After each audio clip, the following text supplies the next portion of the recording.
प्यारे साथियों नमस्कार। क्या हाल चाल है आप लोगों का। उम्मीद करता हूँ स्वस्थ होंगे, मस्त होंगे। प्यारे साथियों, मैं गोपाल सर आज की क्लास गणित में कमजोर बच्चों के लिए काफी विशेष जाने वाला है, क्योंकि आज मैं आप लोगों के लिए लेके आया हूँ गणित का बेसिक क्लास एकदम आसान भाषा में। दोस्तों, आप यूट्यूब पे जाते हो और सर्च करते हो गणित में तेज कैसे बने, गणित का बेसिक क्लास, और हर वीडियो में आपको यही बताया जाता है जोड़ घटाओ गुना भाग एलसीएम एचसीएफ। लेकिन ये सब देख देख के आप थक चुके हो।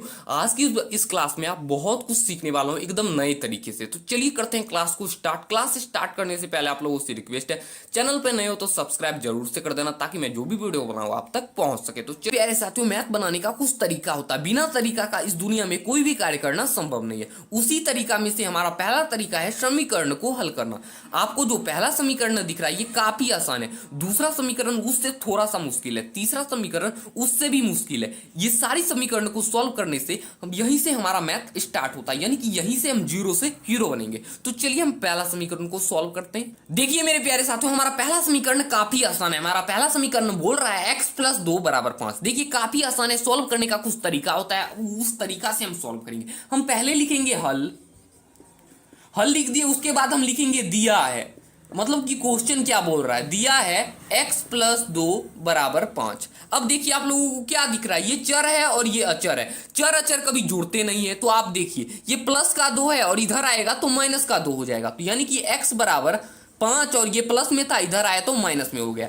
यानी आप 5 में से 2 जाएगा तो 3 बचेगा। x बराबर हमारा आंसर आ गया 3। देखिए ये समीकरण हमारा हो गया। चलिए मेरे प्यारे साथियों, अब हम दूसरे समीकरण पे बात करते हैं। देखिए हमारा दूसरा समीकरण है 3 cos y + 2 = 7। अब देखिए इसको सॉल्व करना होगा। अब देखिए सॉल्व करने का भाई तरीका होता है, हम पहले लिखेंगे हल, उसके बाद लिखेंगे दिया है।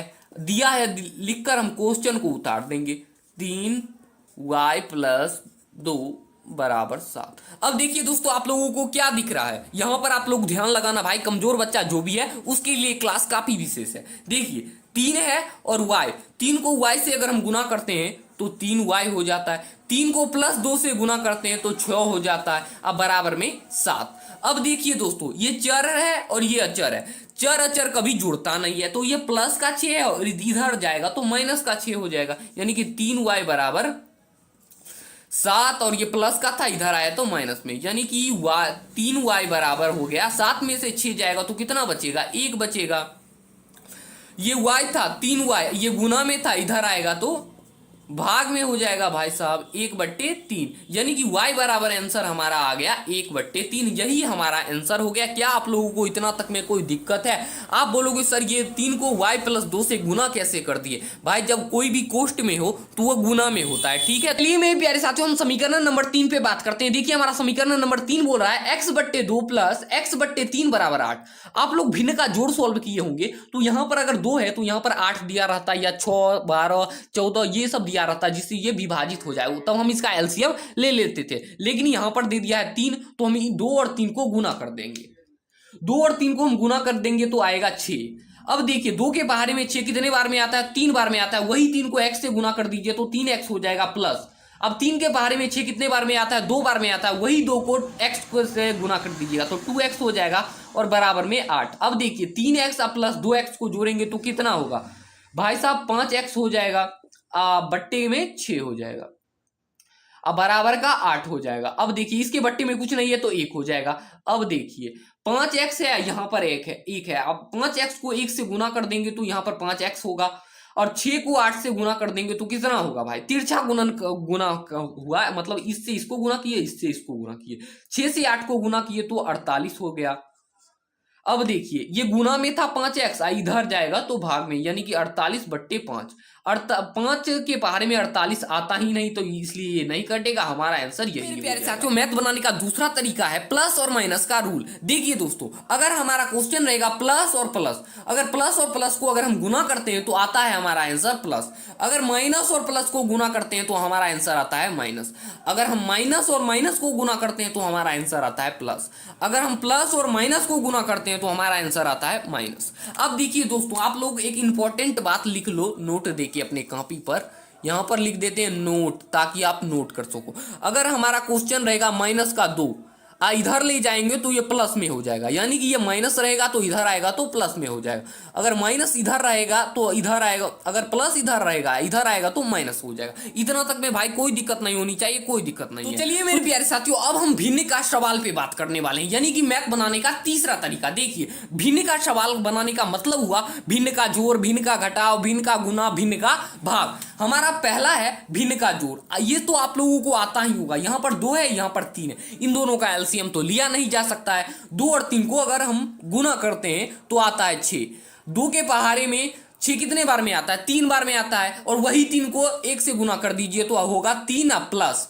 अब 3 के पहाड़े में 6 कितने बार में आता है? 2 बार में आता है, वही 2 को 1 से गुना कर दीजिए तो 2 होगा। अब देखिए 3 और 2 को जोड़ते हैं तो 5/3 और 2 को जोड़ते हैं तो आता है 5, अब बट्टे में था 6, हमारा आंसर यही आ गया। अब देखिए दूसरा सवाल है हमारा भिन्न का घटाव, 2/5 माइनस 1/4, यानी कि भिन्न का घटाव है। अब देखिए 5 और 4 का भी एलसीएम नहीं लिया जा सकता, तो हम इनको भी गुना कर देंगे। 5 और 4 को गुना करेंगे तो हमारा आंसर आ जाता है 20।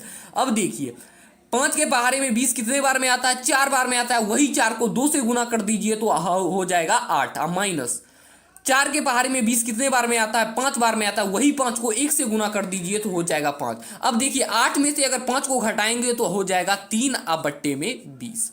अब देखिए हमारा आंसर बस इतना ही हो जाएगा। है भिन्न का गुना, देखिए भिन्न का गुना 3 को हम कितने बार पढ़ेंगे सो 9 आएगा, तो 3 बार, तो 3 को 3 से काटेंगे, 9 को काटेंगे 3 से। अब 1 को 3 से गुना करेंगे तो 3, 2 यहां पर बचा तो 3/2, यानी कि हमारा गुना का आंसर आ गया 3/2। अब आता है हमारा भिन्न का भाग, जैसे कि 1/3 भागा 2/9। अब देखिए हम पहले लिख देंगे 1/3, यहां पर लिख देंगे गुना। अब ये जो देखिए 9 ऊपर चला जाएगा, 2 नीचे चला जाएगा, 9/2। अब देखिए 3 को कितने बार पढ़ेंगे सो 9 आएगा, 3 बार पढ़ेंगे, यानी कि 1 को 3 से गुना करेंगे 3, अब 2 पहले से था 3/2। यानी कि आप लोग ध्यान से देखिए, हमारा भिन्न का जोड़ का आंसर आया 5/6, घटाव का आंसर आया 3/20, और गुना का आंसर आया 3/2, और भाग का आंसर आया 3/2। बस हमारा आंसर इतना ही होगा। तो चलिए मेरे प्यारे साथियों, अब हम बात करने वाले हैं मैथ बनाने के चौथे तरीके पे। हमारा चौथा तरीका है दशमलव। दशमलव का मतलब हो गया दशमलव वाला जोड़, दशमलव वाला घटाव, दशमलव वाला गुना और दशमलव वाला भाग। हमारा पहला सवाल है दशमलव वाला जोड़।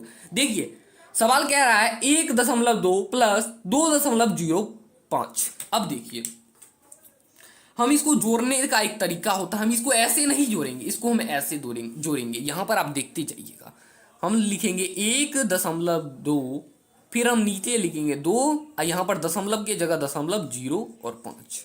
अब देखिए 5 का 5, 2 और 0 को जोड़ते हैं तो 2 आ गया, 2 दशमलव बीच में, 1 और 2 को जोड़ते हैं तो 3, यानी कि हमारा आंसर आता है 3.25। हमारा आंसर आ गया भाई साहब 3.25। इसको 25 नहीं पढ़ेंगे, दशमलव के बाद हम एक संख्या को पढ़ेंगे 2 और 5, 25 नहीं पढ़ेंगे। हमारा आंसर आ गया 2.5।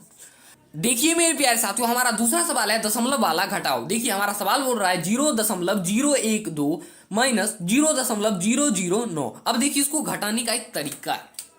पहले हम देखिए लिख लेंगे यहां पर 0.012 और उसके नीचे लिख लेंगे 0.009। इतना तक लिख लिया। अब देखिए ये 2 है, 2 में से 9 नहीं घटेगा तो इसका एक हासिल लेंगे, यानी कि 12 हो जाएगा। अब 12 में से 9 जाएगा तो 3 बचेगा। ये एक इसको हम दे दिए थे तो यहाँ 0 बचेगा, 0 में से 0 जाएगा तो 0.0। क्या आप लोगों को समझ में आया? हमारा आंसर इतना ही हो जाएगा, यानी कि इसका आंसर हो जाएगा 0.003।